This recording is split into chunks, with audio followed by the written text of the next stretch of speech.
Priorities लावायच्यात. Help करता का? Teacher आई आणि सून. तर जय शिवराय सर्वांना. माझ्या ब्लॉगमध्ये तुमचं मनापासून स्वागत. तर सकाळीच आवरून सर्व घरातलं आपलं एसटीला आली आहे. सकाळी सकाळी अशी छान सुरुवात झाली ना की मन पण प्रसन्न होऊन जातं.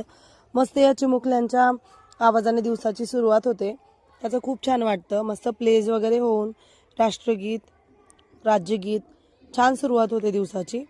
त्यानंतर मग पोरांना थोडंसं विटॅमिन डी घेण्यासाठी आम्ही ग्राउंडवर बसलो, कारण भरपूर थंडी होती आणि स्कूलमध्ये क्लासरूममध्ये भरपूर थंडी वाजते. तिथंच त्यांची थोडी रीडिंग प्रॅक्टिस चालू होती. ते एकमेकांच्या हेल्पनी मस्त रीडिंग करत होते. त्यानंतर सेकंड लेक्चर ऑफ होता. नेक्स्ट लेक्चर ऑफ असल्यामुळे थोडंसं रीडिंग चालू होतं. थोडं रीडिंग केल्यानंतर नेक्स्ट क्लासमध्ये या मुलांचे काहीतरी प्रोजेक्ट्स होते डोक्यात. म्हटलं चला तर मग आपण आपल्या आयडिया प्रत्यक्षात उतरूयात. मग मस्त IT लॅबमध्ये गेलो. प्रत्येकाने आपापले आयडियाज ChatGPTला विचारून हेल्प घेत होतं. मीही त्यांना हेल्प केली. ते मला आयडिया सांगत होते आणि आम्ही ChatGPTच्या मदतीने ते उतरवत होतो. तर त्यानंतर मुलांचे थोडे गेम्स घेतले. मस्त त्यांना आउटडोअर घेऊन गेले. नंतर घरी गेल्या स्कूल सुटल्यानंतर थेट हॉस्पिटललाच गेले. तर दादांची छान मालिश करून दिली यांनी.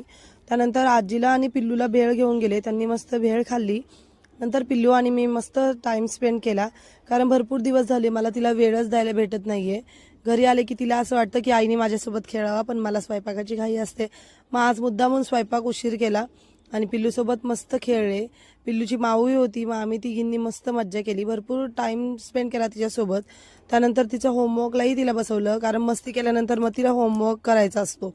कारण होमवर्क कंप्लीट राहिलेलं तिला खरंच नाही आवडत, कारण तिला स्कूलमध्ये टीचर्स ओरडतात. मग त्यामुळे ती पटकन होमवर्क्सला घेते. मग पटकन तिने तिच्या दोन्ही नोटबुक्सचे होमवर्क कंप्लीट केले. होमवर्क कंप्लीट करता करता ती माझ्याशी गप्पाही मारत होती. दिवसभर स्कूलमध्ये काय काय घडलं काय नाही तेही सगळं सांगत होती.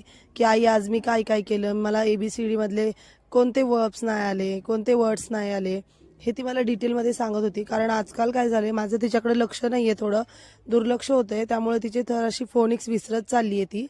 त्यानंतर मस्त जेवण घेतलं. बटाट्याचं कालवण, शेंगदाण्याची मिरची, चपाती, मेथीची भाजी, फ्लावरची. तर या जेवायला सगळ्यांनी. तर पिल्लूच्या माऊला आज घरी जायचं होतं, मग ती मामांसोबत घरी गेली. तर थँक्स फॉर वॉचिंग. आजसाठी एवढंच. Good night.